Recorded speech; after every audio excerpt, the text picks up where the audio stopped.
यहाँ बैठ करके बड़ी बड़ी बातें करना आसान है। ये चूनर धानी धानी भूल जाते, ये पुरवा की रवानी भूल जाते, जो आकर 4 दिन गांव में रहते तो सारी लंतरानी भूल जाते। इलेक्टोरल बॉन्ड खरीदने वालों के नाम छुपाने वाली सरकार इन दिनों आम के ठेला लगाने वालों के नाम जानना चाहती है। आखिर महाराष्ट्र से किस बात का बदला लिया जा रहा है? प्रधानमंत्री जी तो महाराष्ट्र से बदला लेने पर उतर आए। याद रखिएगा, जो किसान का नहीं वो हिंदुस्तान का नहीं। यहाँ बैठ करके बड़ी बड़ी बातें करना आसान है।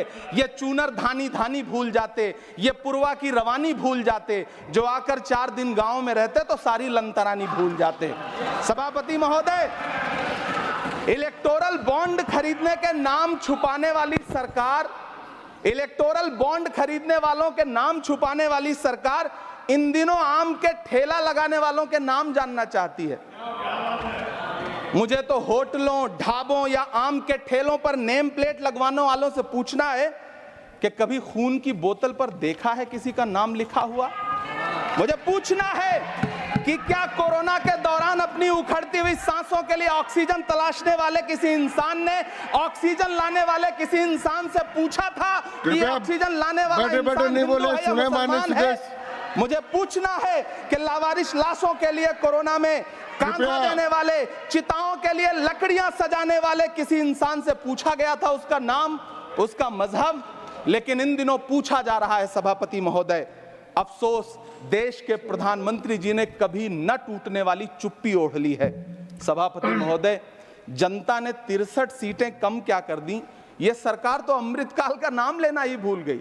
ये भूल गई है अमृतकाल को, ये भूल गई है मनरेगा को, ये भूल गई है मौलाना आजाद नेशनल फेलोशिप को, ये भूल गई है मणिपुर को, ये भूल गई है महाराष्ट्र को। मुझे गर्व है कि मैं राज्यसभा में महाराष्ट्र का प्रतिनिधित्व करता हूं।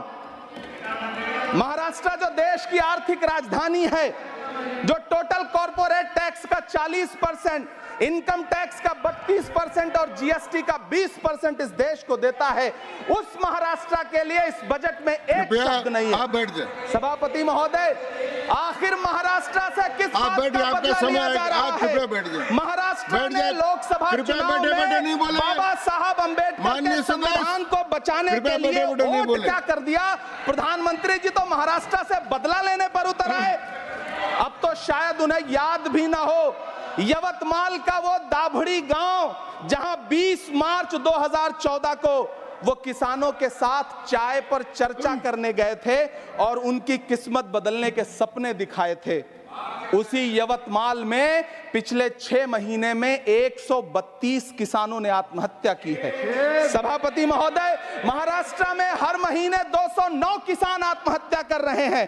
राज्य सरकार द्वारा सौंपा गया आंकड़ा बताता है कि 1 जनवरी से 31 मई के बीच 1046 किसानों ने आत्महत्या की है। लेकिन अफसोस, इस बजट में महाराष्ट्र के किसानों के लिए कुछ भी नहीं है।